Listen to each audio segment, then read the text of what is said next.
edition of Texans Unfiltered. We are blessed to be joined by Antonio Cromartie. David, thank you so much for taking time out of your day to talk with me today. I'm super excited to talk to you. I see a potential cornerback one. Can move very well, can play man-to-man very well. I think that he is a better quarterback than Patrick Mahomes. He does things that are so amazing, and the competitor in him is just special.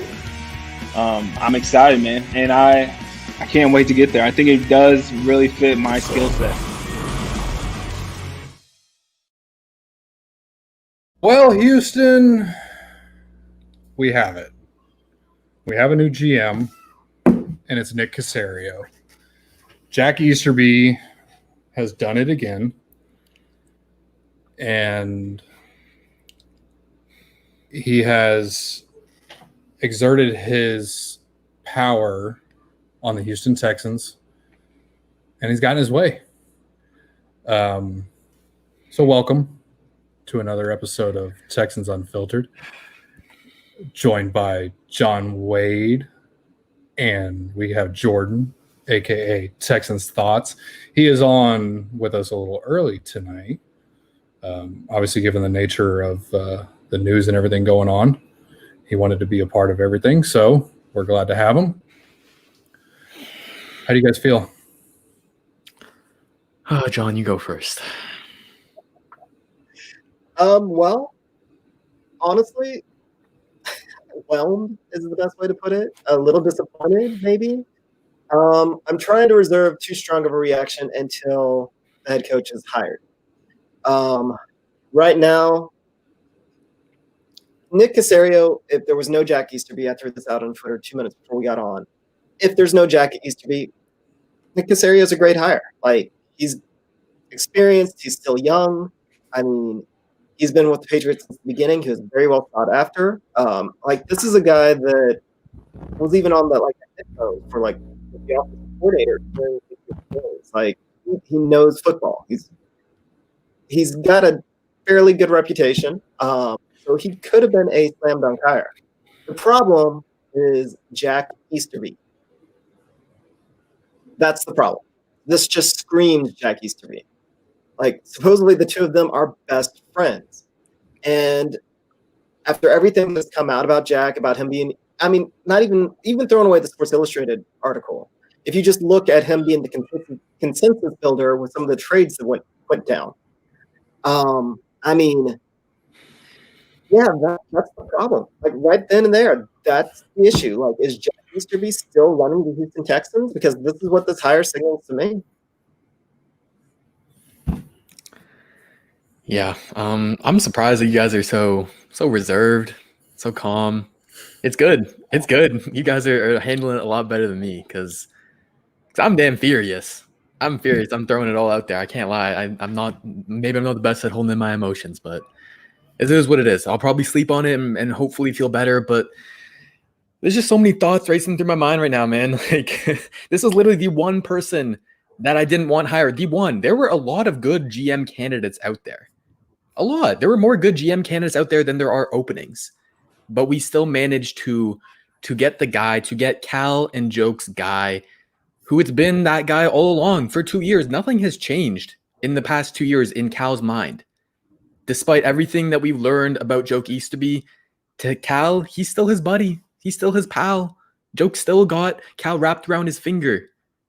And that's wild to me. And like you said, John, like, Caserio, Nick Caserio, I'm going to call him going forward, but Nick Caserio, like, in a vacuum on his own, sure, I'm not going to be that mad about it, but Joke got him here, and you don't bite off the hand that feeds you, right? That's the saying.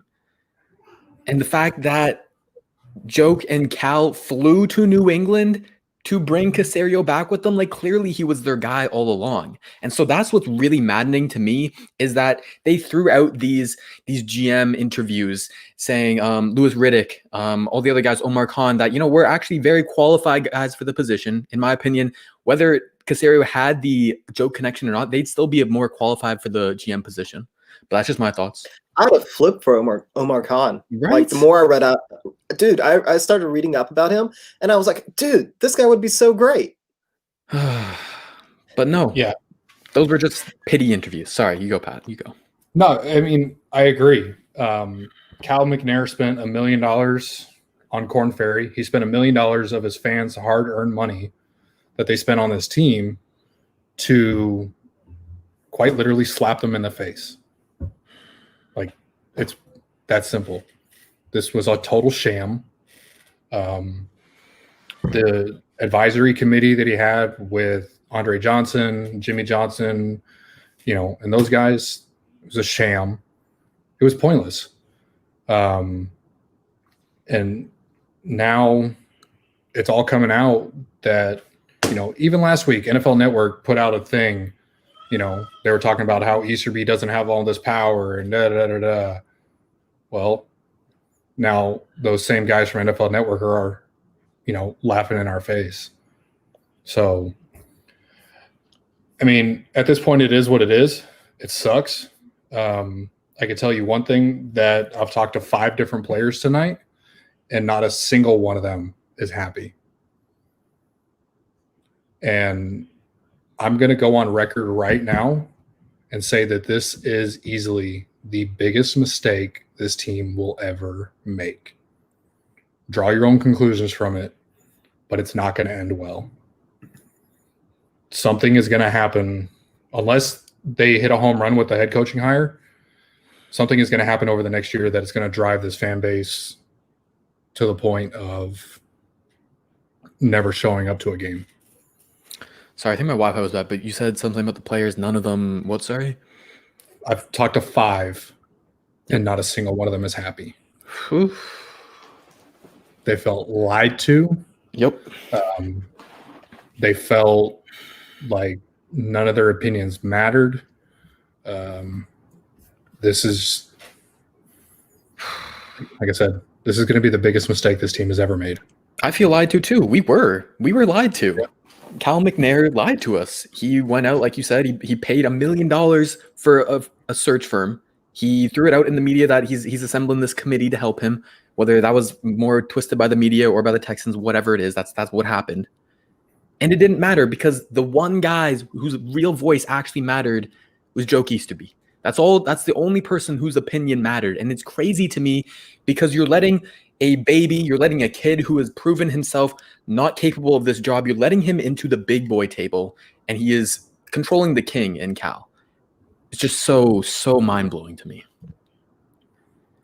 Yeah, it's bad. And I think we should have known that something like this was going to happen.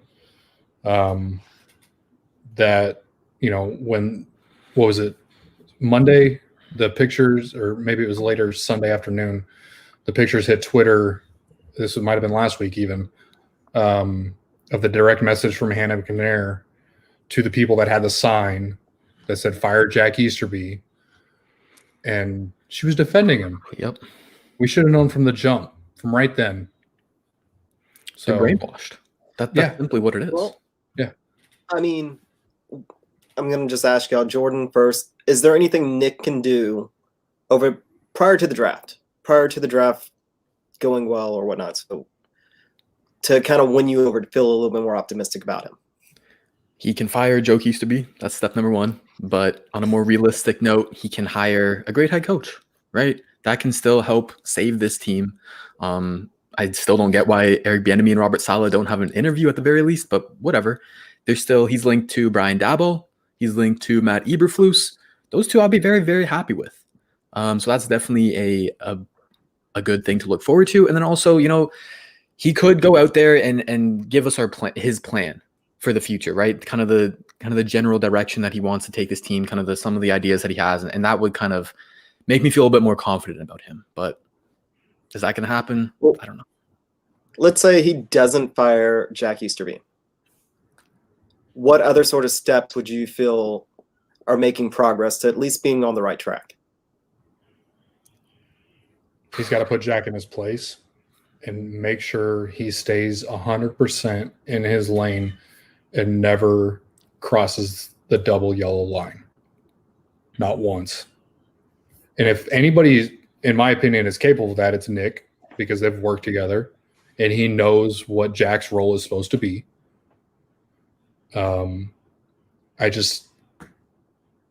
to save this, he's got to make a home run hire for the head coach.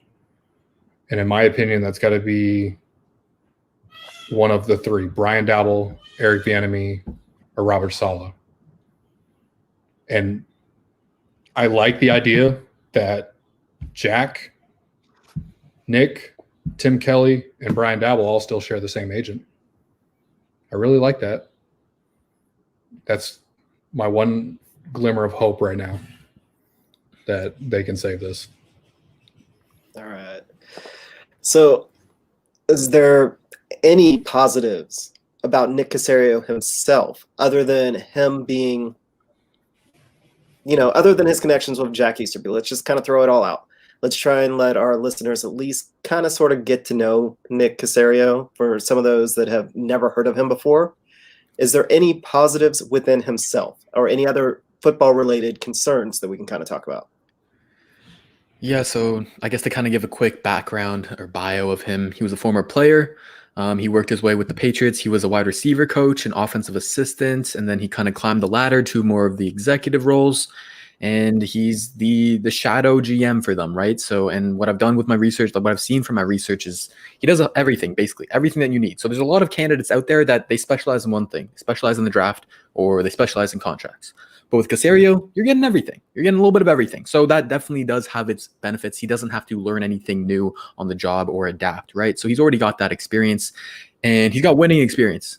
He knows what it takes to build a winning, Super Bowl winning franchise. Apart from that, I don't know, but that's what I think. Pat, do you got any thought on that? I mean, I like the idea that he's involved in literally every facet of the organization, from the draft to free agency to contracts to practices. Like Jordan said, he was a wide receivers coach. He took over as wide receiver coach when coincidentally Brian Daboll left one of the times. So I feel like he's got a good grasp on what it takes to build a winning organization. I'm afraid that he will try to replicate what they've done up there. And we saw this year that doesn't work without everything being perfect. You didn't have Tom Brady. You had Cam Newton. You had Julian Edelman part of the season, I think, because he was hurt some of it. He had the corpse of Julian Edelman, and let's be real here. Like, he wasn't the same player. He doesn't have – and it was Cam minus a shoulder. Yeah. Cam literally probably played the worst football of his career this past year. And so we realized that it's not always perfect. Like, that system up there does not always work. So I just hope that he can come down here, blaze his own path, be his own guy, use his experiences and build off of it, and, and hire the right people to make this organization as successful as the Patriots were. Who knows? I could be completely wrong, and in 5 years, they've already won 3 Super Bowls. But I'm not going to hold my breath. So what do you think he's going to come in here and do from day one that's different from both of our previous general managers, Bill O'Brien and Brian Gaines? Like, what do you think he's going to step in and do differently? Anything? I don't know. The thing with me is that with Caserio, when you try and do research about him, you don't find a whole lot of moves that he's credited with, not like an Ed Dodds or some of the other names. And also the fact that Belichick has also kind of overseen all those roles. So it's very hard to know what he's actually responsible for, what his actual, like you said, what he would do different. It's very hard to know that. And sorry, I'll add this one more thing to your last part of your question, but kind of like looking at the positives, like we talk about the Patriots' success and we always point to Belichick and Brady, right? The GOAT coach, the GOAT quarterback. We've got a GOAT quarterback on our hands already. We've got part of the puzzle. We got part of the formula.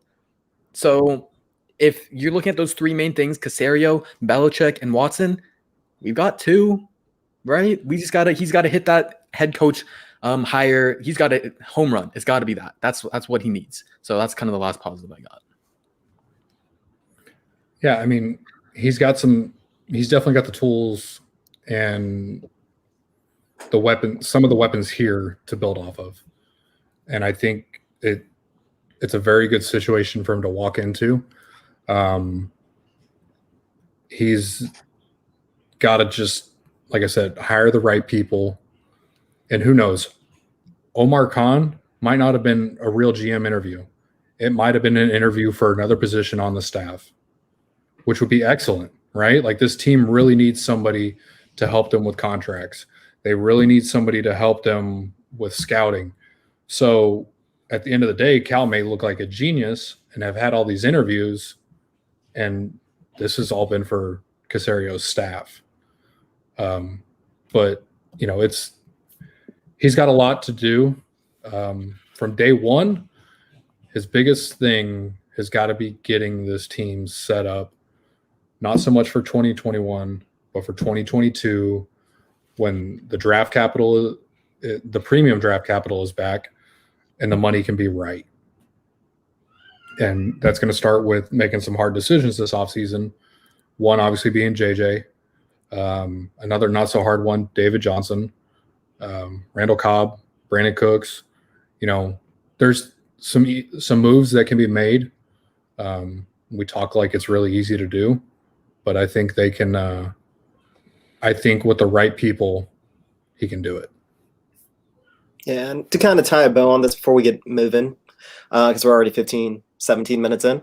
The reason I have not stressed too much about the GM search and even the coaching search is if you get the guys to come in and they just have a plan and they execute on that plan, we have Deshaun Watson. Like, we have the piece. Every other franchise out there, when they kind of argue about what job is the better job, there's not a better job than the Texans. We have a top 3 quarterback. You don't know what Lawrence is going to be coming in. You don't know what those draft picks are going to be over in Jacksonville. You just don't know. We know what we have. We have a cornerstone. We have a guy that, if he stays healthy, can be a Hall of Fame level quarterback. This makes our job the best. And you can have idiots for coaches around Hall of Fame quarterbacks and be successful. It's been proven. Look at the guy that look at McCarthy. Like, look what he did. He won a Super Bowl with Aaron Rodgers. Put him on Dallas. I mean, and you just see that he's not that good of a coach. Like, you don't have to be the best coach in the world when you have that piece. So as long as the guy comes in and isn't completely clueless like Bill O'Brien and Easter Bunny were in managing the franchise and managing the players around him, just get average talent around him. Just get enough average talent around him. And I think we're going to be okay. So I don't think we need to drive off a cliff and be too panicky until we find out what his relationship with Deshaun is. If he has a bad relationship with Deshaun, then, you know, then that's panic worthy. That is very, very panic worthy. I want to say one thing, and I've seen this name like 100 times in the comments. Josh McDaniels is not coming in as the head coach. I can guarantee you that. I will put my house on the line for that, but Josh McDaniels is not coming in as head coach. Well, that makes me feel instantly better. That alone. All right. News and notes. Who all have we been talking to? What's going on in the world out there, Pat? Anything fun? Anything interesting? Got a new GM. No, nothing that I can really talk about. No, nothing. Jordan, anything from you? Not about like the coaching search, like the guys we've actually talked to and haven't talked to. Anybody that we signed from futures contract that you're excited about? There's things been going on. Like, I mean, I know the GM kind of sucks all the air out of everything, but other things we would have talked about. Futures contracts don't ever excite me. It's just a lot of camp bodies. Yeah. So, I mean, the coaching search, you know, they interviewed Joe Brady, you know, and everybody kind of has a little bit of a hard on for Joe Brady. Well, one guy in specific, James. Jordan's not that crazy about him, right? No, he's not my top guy, but they have not put in an interview request in for Robert Saleh, Brian Daboll, or Eric Bieniemy yet. Eberflus is slated, and of course this is tentative, but they have the interview set for Sunday afternoon. they have a 2-hour time slot already set for him. So that one is happening, unless Nick already has his guy, and it might be Joe Brady already. We don't know, but I have a feeling it comes down to the two guys they're tied to the most right now, and that's Brady or Eberflus. Yeah, I guess we'll kind of just straight move into this. Well, if I had to guess, our little power rankings has kind of been flipped upside down, correct? Yeah, I mean, unfortunately. depending on like how we feel about these coaches, I feel like it shouldn't change depending on how the Texans feel about them. You know what I mean? Mm-hmm. But I hear what you mean. Like, if we're like predicting them, yeah, definitely it flips. But like, my thoughts haven't changed based off of what we've heard. Yeah, for podcast listeners, we currently have Salah as our number one consensus, followed by Daboll, Bieniemy, Joe Brady, and Matt Eberflus. Based on the hiring of Casserole, so now that's going to be stuck in my head. Based on that, his connections were with Eberflus and Daboll. But Joe Brady apparently blew everybody away. And the way that this has all been timing, Casserole may have been in the room with that Joe Brady interview, the way the timing kind of works out. Am I wrong there? Very possible. Well, kind of, because Joe interviewed earlier in the day. But how did he interview earlier in the day if Cal McNair was on a plane picking up? I feel like the timing's a little bit questionable. It's when it was reported, but I feel like we don't really know. Unless Pat knows and he just can't say. But I mean, he's the guy flies on a $5 million jet. He flies on a $5 million jet. You don't think he has Wi-Fi? He's like, hey, I'm going to pick up your future boss. True. I feel like to me, it's confusing. So why would you have Brady fly in for an in-person interview, but you're going to be on a plane? You're flying to go to New England? Yeah. Hold on. If that's coming out that Cal went to go pick him up? The Chronicle wrote an article about it. Is that what John said? I haven't read his article. I don't know who wrote it, but yeah, someone from the Chronicle. I think it was John McClain. So if that is true, if Cal McNair was on the airplane during Brady's interview, then Brady's not getting hired. They like these in-person interviews. That's what I'm noticing is they won't talk to Daboll, who he's in the playoffs, so they can only do an online interview, right? So I don't know. In my mind, like Cal, he's still set in his ways. He's only going to do it in person. He's not going to do it online. He doesn't know how to download Zoom, whatever it is. I don't know, but my God.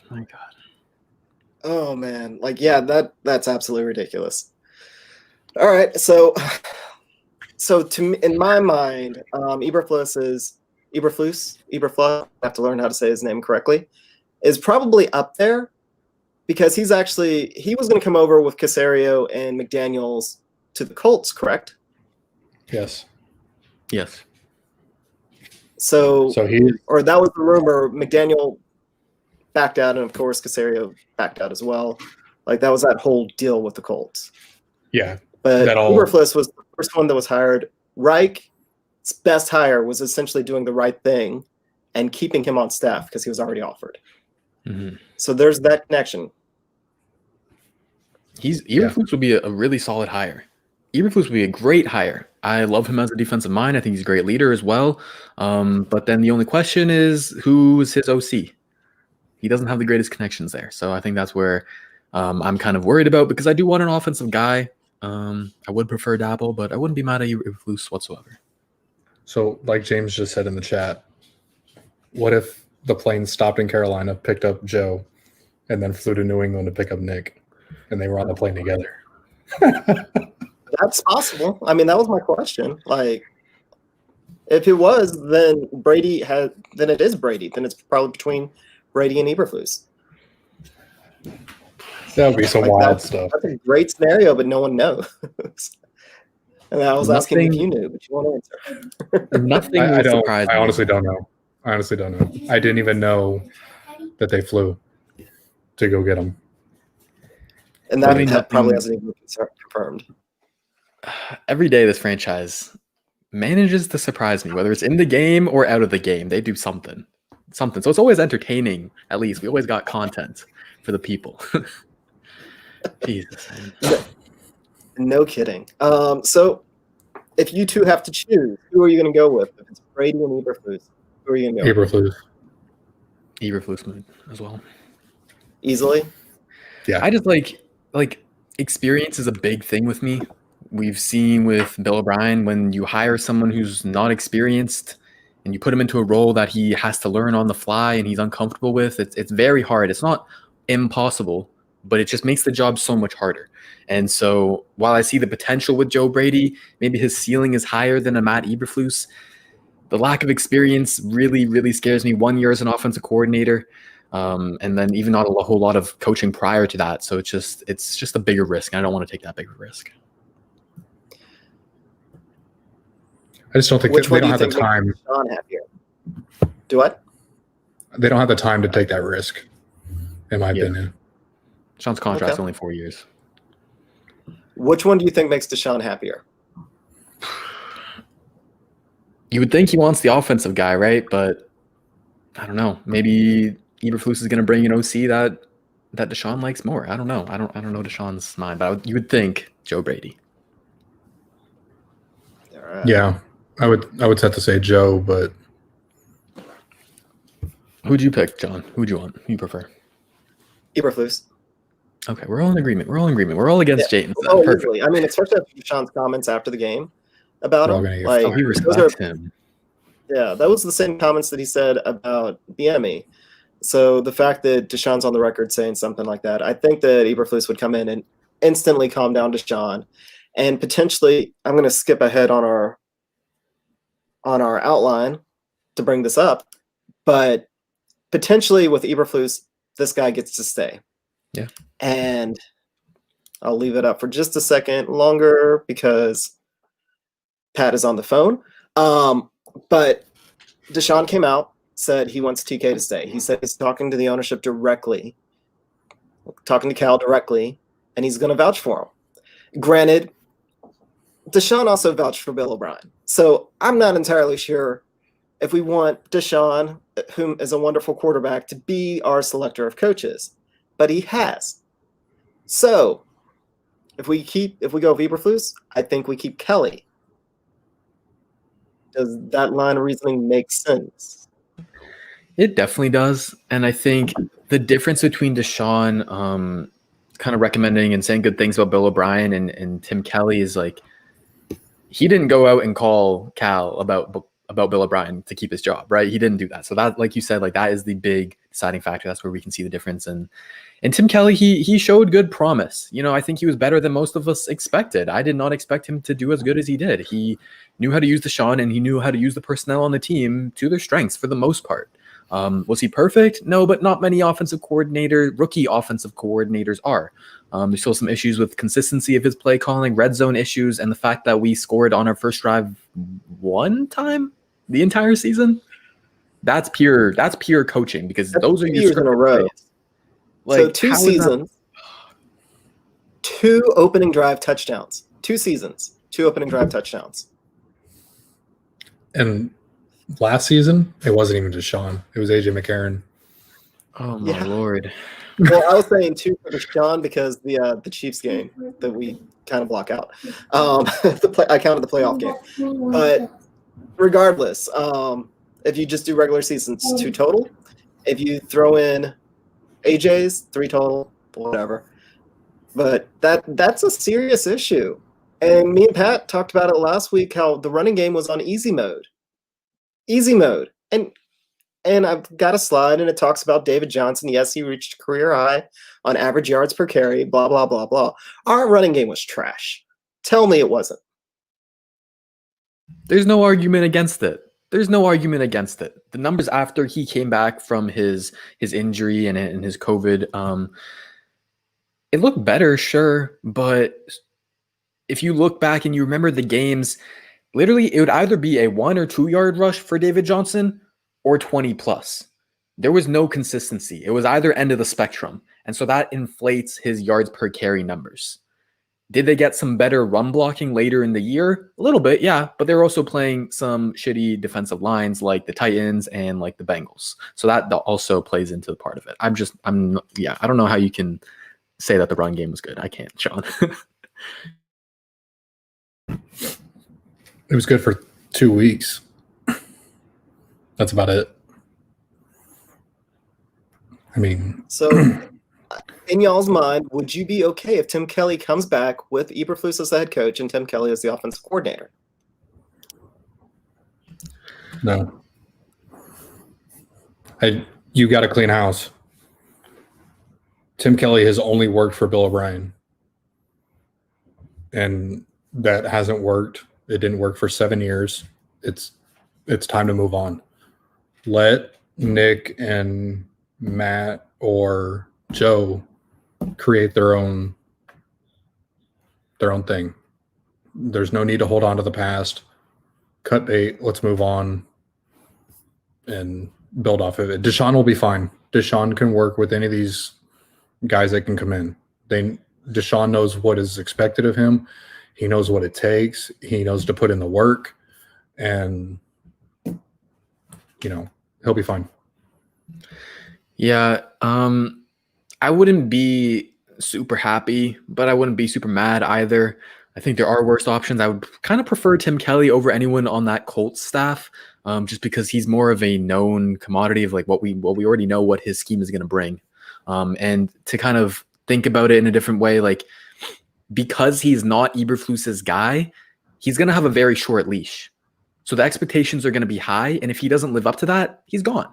He could be gone as early as midway through the season. And is that ideal for Deshaun? No, but you can move on quickly and you can hire someone else next year when maybe there's another new, bright, up-and-coming offensive mind.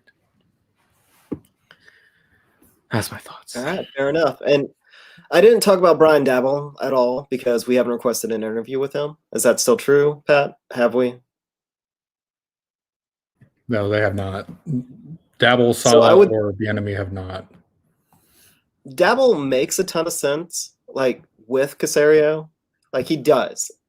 Like that would be, and in our minds, that would actually be a home run hire because we've essentially, Jordan, tell us, you can kind of describe it a little bit better than me, but the Bill O'Brien, Tim Kelly offense was essentially Daboll's offense on easy mode.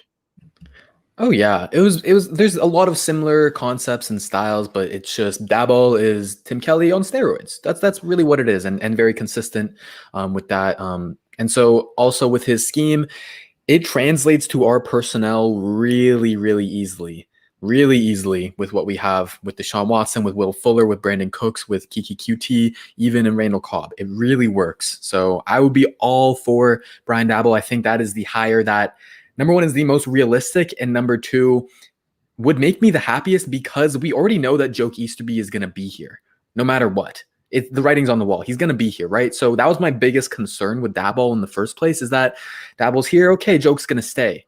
But we know that's already going to happen. Give me Daboll then. We know it. So I'm all for that. And one last thing before we move on from head coaches.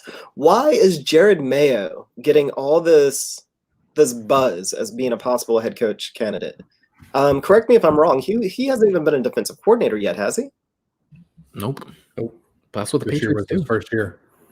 That's what the Patriots love to do. They love to hype up these random guys so that the NFL can go steal them, and then they'll make a mistake and hire the wrong guy. That's just my conspiracy theory, but I don't know, man. Yeah, he's just the inside linebackers coach this year. But he's getting that talk like Vrabel did when, Vrabel was at the end of his playing career and they knew he was going to get into coaching and stuff like that. So I think it's just a little bit of hype. I wouldn't put anything behind it. Do you think maybe he's a defensive coordinator candidate then? Does that make more Patriots defense sense? was terrible this year, so I don't know. But then again, they were missing like 5 or 6 starters off the defense due to opt-outs, right? But The Patriots had 6 opt-outs, which was the most in the league. But so should we be afraid of Jerod Mayo? Do you think that there's anything to that? not at this time. but I'll ask. I'm afraid. I don't want him to start bringing his New England buddies. That's the whole thing that we're scared about, right? And Pat says, no, Josh McDaniels is absolutely great, but I don't trust it, man. I don't trust Jerod Mayo being a good DC. I don't. We haven't seen enough from him, and I don't want us to become Patriots South 2.0. I don't. I don't want Bill O'Brien happening again, where he just hires all of his friends and his buddies and the guys that he's close to. So I am very much worried about Jerod Mayo. No thanks. All right. Well, I'm going to kind of skip the game recap. Do we really want to talk about the game at all? Nope. Do you have any desires? Deshaun Watson should have the entire defense at his funeral so they can let him down one more time. That is a very true statement. How about we just talk a little bit about Deshaun, a little bit about David Johnson, and then a little bit about how bad do we think the Texans really were this year. So, Deshaun Watson, look at those numbers. Aren't they pretty? 4,823 passing yards, first. 8.9 yards per attempt, first. 112.4 passing rating, second. 7 interceptions, 544 attempts. So, I'm going to let Jordan kind of lead this off. Have we overhyped Deshaun? Like, are we too excited about him? No, not at all. And there's a lot of like talk going on in the Twitter world where people are coming at Deshaun and trying to underrate his season.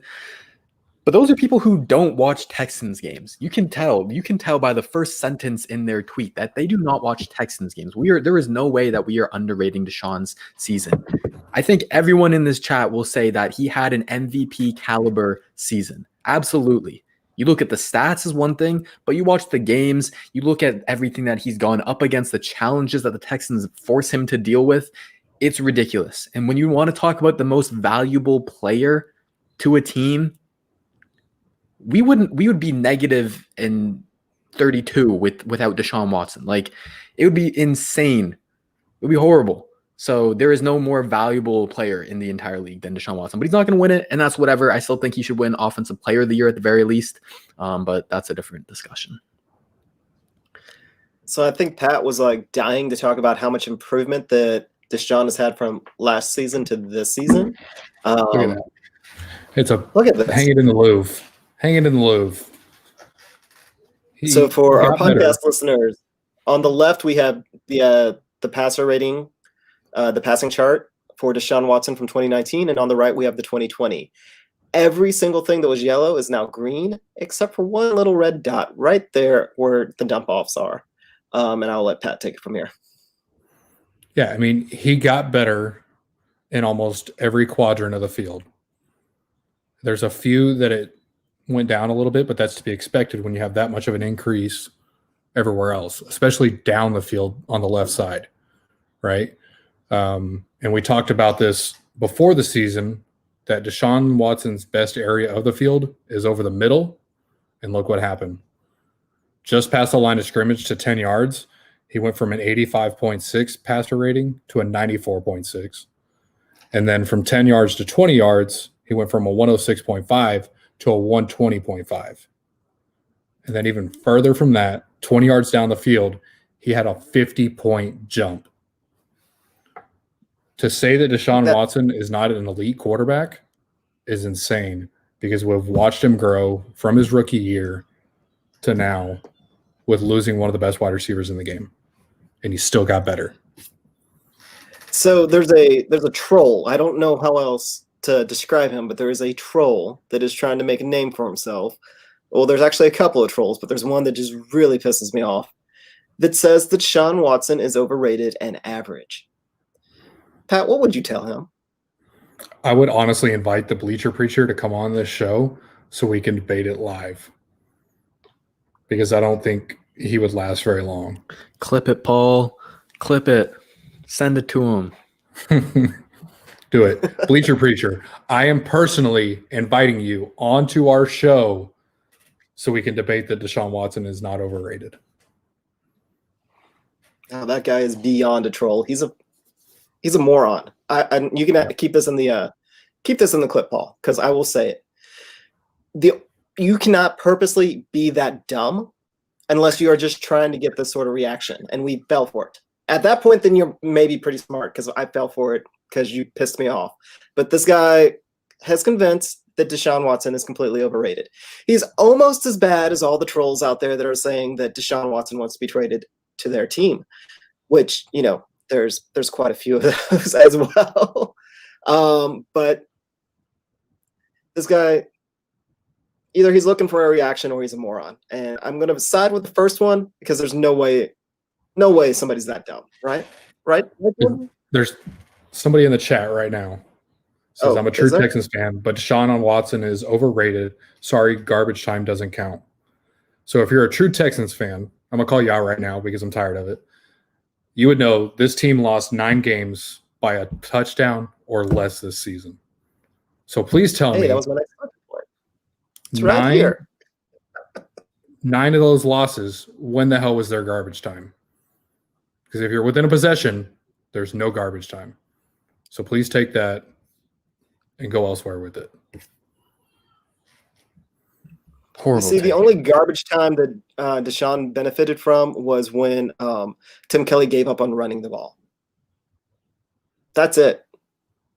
And it's not garbage time. It's just we got down by a score or 2 and we had to keep throwing the ball. And at that time, Deshaun just came alive. So, yeah, absolute troll. Jordan, you got anything to add? He's literally just doing his job, and people will still want to harass him for that. What is Deshaun supposed to do when they're down or when the game is close? Is he not supposed to try and win the game? Is he not supposed to try and pass the ball? Like, what else do you want from him? I literally do not get it by the people who are still not happy with his performance. Do you want him to be Jesus? Like, I literally don't get it. He basically already is. So I think those are the type of people that they've had their mind set up. Nothing will change it. And we just don't got to waste our energy on them. There's just no point because there's no change in their mind. That's how I think about it. All right. The last thing that I'm going to bring up is Mr. David Johnson. Towards the end of the Colts game, there was a lot of people that were clamoring that they want David Johnson to come back and have a fair shot with a real offensive coordinator. He ended up with a career high 4.7 yards per carry. This was better than anything he ever did in Arizona. However, let's be honest, the last 2 games are really what padded his stats. He had 2 monster games rushing and 1 monster game receiving. The rest of the season, he was pretty much a ghost. Did you see anything from those last 3 games that says, hey, this guy should come back? The only way I would be welcoming to David Johnson coming back is if they restructured his contract and it's basically a veteran min deal. That's basically the only way I do it, because paying him the money that he's being paid right now is just not worth a running back who is so dependent on their offensive line's success. Because when we saw when the blocking was better, yeah, he looked better, but so is any running back. Any running back is going to look better when they have the holes there for them. And we did him a disservice by using him incorrectly. We did him a disservice by not upgrading the offensive line and not having a good offensive line coach. That led to him having no help whatsoever. But we need a running back. If we're going to pay running back big money, they need to be someone who can at least overcome that more than he can. And so personally, I'm out on the David Johnson train. But what do you think, Pat? I mean, yeah, if they brought him back on a cheaper deal, 100%. But I think it's time to move on and go in a different direction. I'd be okay with keeping Duke, but not David unless he takes a significant pay cut. So, because we all got full training camp. He was quick. He was agile. You know, he was in and out of the holes and looked good. Looked like his old self again. Week 1, we saw a little bit of it. There was a little bit of hope, and then it just fell off a cliff. And then it took him talking to a mental health coach for him to look like a decent running back again.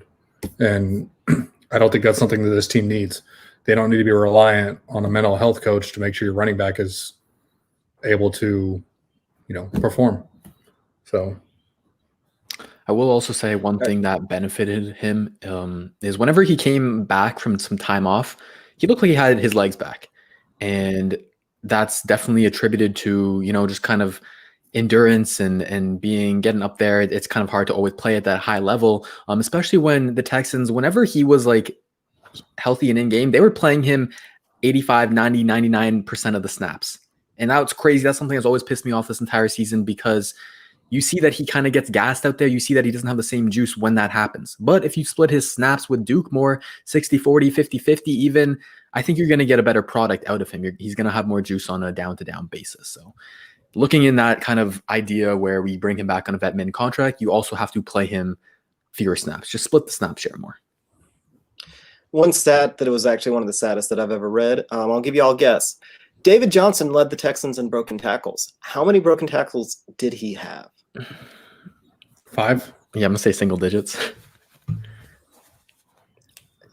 2. Please tell me Both of it's you at are least. close. Oh god, is it less? It does take 2 hands to hold up the number. Oh, okay, it's gonna be 12. Oh no, No, 2 hands. You have 6 fingers? Oh, maybe. You don't know. you freak. That's true. Oh, you meant 2 sets of hands. My bad. 8, 7. 7. It's Led the That's team with awful. 7 broken tackles. I am pretty sure that is because he got a whole bunch of touches compared to everybody else. Yeah, that's wild. Deshaun probably Yeah. had 6 by breaking sacks alone. You know, I don't even know why Pro Football Reference didn't count broken sacks for Deshaun, because that is a stat, and I don't know it off the top of my head, but it was significantly higher than David Johnson's broken tackles. So, just sadness, absolute sadness. Last question of the night from me, or last topic, I guess, is how bad are we? One of the things that was routinely brought up in 2019 that we were not as good as we thought we were is because we went 9-3 in 1-score games. This year, of course, statistics, sometimes they do play out with a big enough sample size. We regressed completely to the mean, 2-8. So 1 score, I was counting that as 8 points or less because you can get 2-point conversions. If you look all the way back from when Bill O'Brien was originally hired in 2014, it's a perfect 500. So my question with that, were we unlucky? Are we that bad? Is Deshaun just that good? What do you think? What do you think of where we're truly at? You go first, Pat. I want to hear what you say. Repeat the question. Sorry, I was reading something. I'm sorry. Jordan, why don't you? I got distracted. Okay, I'll start. Okay, so basically we're talking about, were we actually that bad with all these 1-score losses? We went 9-3 last year. We were 2-8 this year, but since 2014, we have a 500 record in 1-score games. So that's kind of why it makes sense. There you go, great graphic, John. That's why it makes sense. It was super high last year, swung the other way this year. Are we actually that bad? This is a tough question, because some of those games were definitely luck was involved. The first Titans game where AJ Brown was out of bounds, the first Colts game, and the second Colts game, and then the second Titans game as well with basically a Hail Mary. Like, are you kidding me? That's 4 games right there that could have easily swung the other direction. I hear that side of the argument. However, you have to think about good teams don't put themselves in these 1-score game situations. They don't make it take to the last play. You know what I mean? It doesn't come down to the last play if you're a very good team. There's a reason why we're in all these 1-score games, because we can never win like double digits. We can never have a comfortable lead. So yes, we are maybe not as bad as what did we end up with, 4-12 record, but we are a mediocre football team. That's what the roster on this current Texans, that's what it says, to be completely honest. I know it's not what we want to hear, but that's my opinion on it. I have to agree.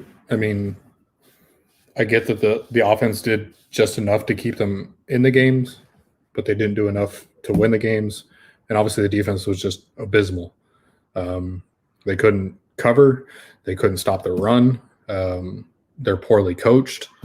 So, just to the very last play that the defense played this year was a true testament of how bad the coaching was. That kept happening over and over and over again this season. They'd send a guy deep.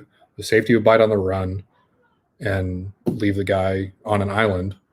You leave 5'9" Keon Crossan against AJ Brown. it's a recipe for disaster 99 out of 100 times. So, yeah, I think they're very mediocre. Very. Yeah, I'd actually say that graphic was more of a reflection on Deshaun Watson than anything else. The fact that he was able to fight almost single-handedly to get us within one score of some of these teams. And I think that's what kind of overlooked about it. Looking at the context of why we were in single-score games, entirely because of Deshaun. Entirely. Like, there's several games where we had no business being competitive. There's some games where we had no business coming back the way we did, and that's all on Deshaun. That wins are not a QB stat, but QBs do reflect wins. And for us, with as bad as our team was, specifically our defense, to be where we were, it's because we have an amazing quarterback. Like, just plain and simple. We just have an absolutely amazing quarterback that we hopefully this next regime does not waste. All right, Jordan, this is usually your time. You got some questions for us. Yeah, so usually I got the questions on Twitter, but today was a little bit too emotional. So I forgot to send out the tweet because there's just so much going on. Timeline was blowing up, everything. I just could not handle that. So we'll take your guys' questions in the chat, leave them below, and I'll try and kind of orchestrate this one, and we'll give you guys your thoughts. So any questions you have, Texans related, about GM search, head coach search, about this past season, looking to next season, whatever it is, Deshaun Watson, what we all ate for breakfast, I don't care. Ask us whatever, and we'll answer you for sure. Oh man, JJ thoughts. Okay, that's the first question I see. Pat, give me your thoughts on JJ. What's happening next year? Man, if you asked me, week 16, week 17 during his post-game press conferences, to me it sounded like somebody that didn't want to be here. I'm sorry, week 15 and week 16. But week 17, the tone to me kind of changed a little bit. Seeing the way the video today that I posted of him walking off the field with Deshaun, that to me, I feel like he wants to be here. And I understand that he's 31. He's got maybe 2-3 years left. So he knows he doesn't have a whole lot of time left in the game. But I think he feels like they're closer than they really are. And that he's willing to stick around and see it through. Because that's who JJ is. He's the type of guy that's going to put in the work regardless. Yeah, he shows a lot of it on social media, and he gets a lot of shit for that. But I really think that he's going to stick around for the long haul and try to see this thing through. Interesting. I hope so. All right, next question. This one's going to be from me. Paul, shout out to you. Great intern for Texas Unfiltered. Thank you for the work that you do for us. He wants to know if I feel better about the GOAT from now or from last season. And I've always been high on Jacob Martin. I feel better this season, and I feel better because we've seen a lot more rundown snaps. Is that how you say it? Yeah. We've seen a lot more out of him in the run game. And believe it or not, but he was the best edge defender versus the run, the most disciplined, the most one to actually set the edge the most amount of times, the guy who wasn't getting beat by tight ends constantly, the guy who wasn't losing the edge, the guy who wasn't flying upfield every other play and losing his gap. That wasn't Jacob Martin. So he proved the one thing that everyone said that he couldn't do, is he played the run better than everyone else on this damn team. And it's a tragedy that Anthony Weaver misused him so much that he dropped him back in coverage and that he rushed him from the interior. But I feel more confident than I did last year than I did with Jacob Martin, and I hope a legit defensive coordinator can get here and use him properly. All right, next question we're going to you, John. Which one should we do? Should we bring back Will Fuller? What are your thoughts about that? It depends entirely on the contract. I am pretty convinced that we'll either have Fuller or Cooks. We won't have both, as much as I would like to have both. When you look at our salary cap and how we get out of salary cap hell, one of them's got to go. I hate it, and I absolutely do hate it. I think that Fuller actually has a higher ceiling than Cooks, but outside concussions, Cooks stays healthier. And it seemed like him and Deshaun really did kind of start to have a relationship and start to have chemistry towards the end. Should we bring back Will Fuller? Yes. Whether or not we are going to bring him back, I would say about 50-50. About 50-50. If this steroid or whatever thing, this PED suspension actually brings down his value, which it's the NFL, so it really won't, then definitely, if we can get him at the right price. But if we have to pay full market value for him or even franchise tag value for him, then no, unfortunately. Oh, you wouldn't even tag him? That's kind of my dream option, but I do get it. The tag is very expensive. But thank you to, I'm assuming this is James. Says, why are you guys still doing a show? Close it down, it's over. But seriously, who are you guys predicting will be the head coach? Pat, prediction time. Who's your guy? Who's it going to be? Eberflus. Eberflus. Okay, and you'd be happy with that. We'd all be happy with that. So that is very good. Thank you for being a member, ASOT23. And he says, what would you spend this year's draft picks on? Draft is always BPA. Definitely, but you definitely want to walk out of there with some defenders. Definitely focus on defensive line and focus on offensive line as well. So I would look at the trenches and then I'll look at defense and the secondary as well. So that's what I would do. Moving on. I want to jump in real quick. Go for it, Pat.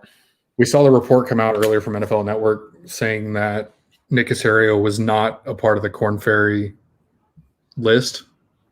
Mm-hmm. I have just confirmed that that's shit and that he was on their list and was recommended by Jed Hughes.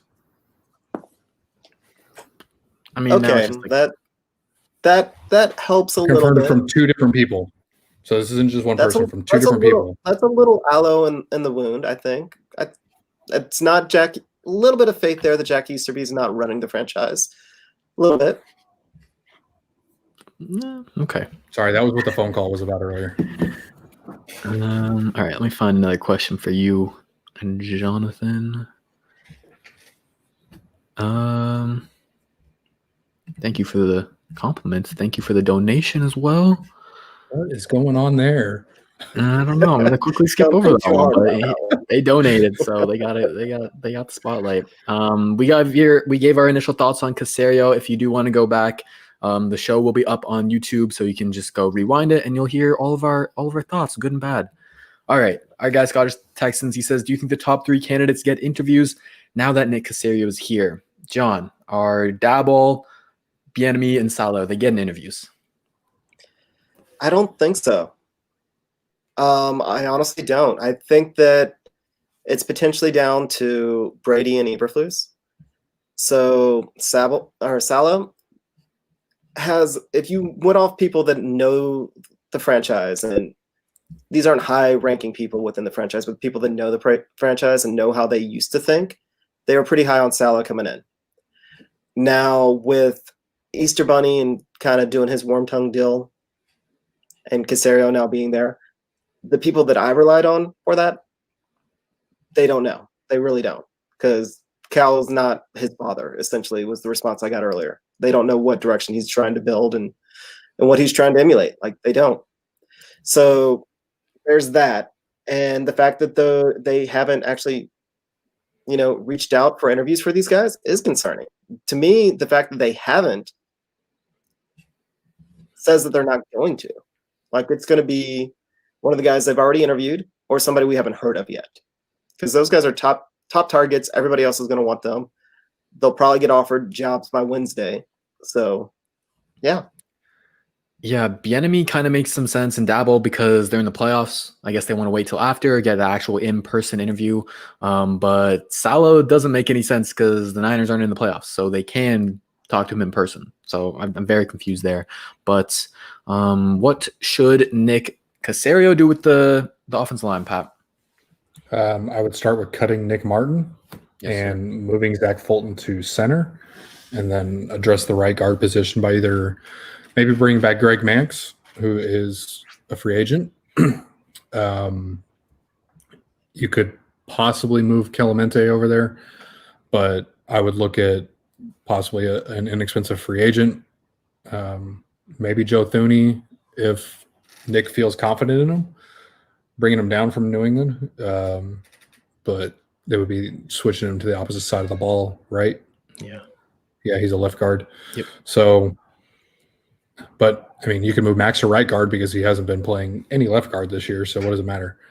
I don't know. I would cut Nick Martin, move Zach Fulton to center, and then look for a decent right guard to move forward with. Absolutely, absolutely. I hope he takes your word for it. All right, Diego Martinez, what should we expect from Nick Caserio in this organization going forward? That's a loaded question, man. There's a lot to that, but I hope we can expect change.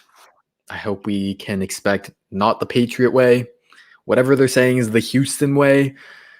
I hope we see winning results. That's at the end of the day. That's all I can really hope for. That's all. No matter, I don't care how you get it done. Really, if you can get results, then I'm not going to be that mad at it, right? So that's what I hope to expect going forward. Payne still, absolutely. Who should you draft with the third pick, third overall pick, or our third round pick? Let's say our third. Well, he probably means a third overall pick. His avatar has the Miami beanie on, so they got to go with legitimately be asking for. Oh no, they got to go Josh Fields. Asking, who should Miami take? Josh Fields. They need a quarterback. Oh, Justin Fields. Yeah. Justin Fields. Sorry. You want out on Tua already? No, I'm kidding. They got to go with that left tackle out of Oregon. Yeah, Penei Sewai, that'd be the move. All right, we're going to do one more question here because we are at an hour. And it's going to be the last question I click on in 3, 2, 1. Move Howard to guard and get a new right tackle. Oh, that's not really a question. No. Thoughts on Tyrell Adams? Let's do that. Let's end the show, John. Thoughts on Tyrell Adams? That'll be the last question tonight. I mean, I don't know, to tell you the truth. Like he put up counting stats. He put up tackles. That's what he's supposed to do. Go out there and tackle. There was a couple of times where he looked like he solid tackler, not letting him out.